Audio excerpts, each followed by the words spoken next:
नमस्कार मित्रांनो, विविध माहिती संग्रह चॅनलमध्ये आपले स्वागत आहे. आज आपण सुकन्या समृद्धी योजनेविषयी थोडक्यात माहिती पाहणार आहोत.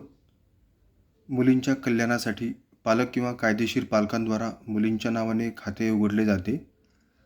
केवळ 2 मुलींच्या नावाने खाते उघडण्याची अनुमती. जन्मतारखेपासून वयाच्या 10 वर्षापर्यंत खाते उघडता येते. पालकांच्या KYC कागदपत्रांबरोबरच मुलीच्या जन्माचा दाखला आवश्यक. नामनिर्देशनाची सुविधा उपलब्ध नाही. सुरुवातीस ₹1000 इतक्या रकमेने खाते उघडता येते. नंतर ₹100 किंवा त्याच्या पटीत रक्कम खाते उघडल्यापासून 14 वर्षे पूर्ण होईपर्यंत जमा करता येते. एका आर्थिक वर्षात जास्तीत जास्त ₹1.5 लाख जमा करता येतात. एका आर्थिक वर्षात कितीही वेळा रक्कम जमा करता येते. अनियमित खाते ₹50चा भुर्दंड भरून नियमित करता येते. खात्यामध्ये रोख, चेक, डिमांड ड्राफ्टद्वारा रक्कम जमा करता येते. सन 2015-16 या आर्थिक वर्षाकरता व्याजदर 9.20%.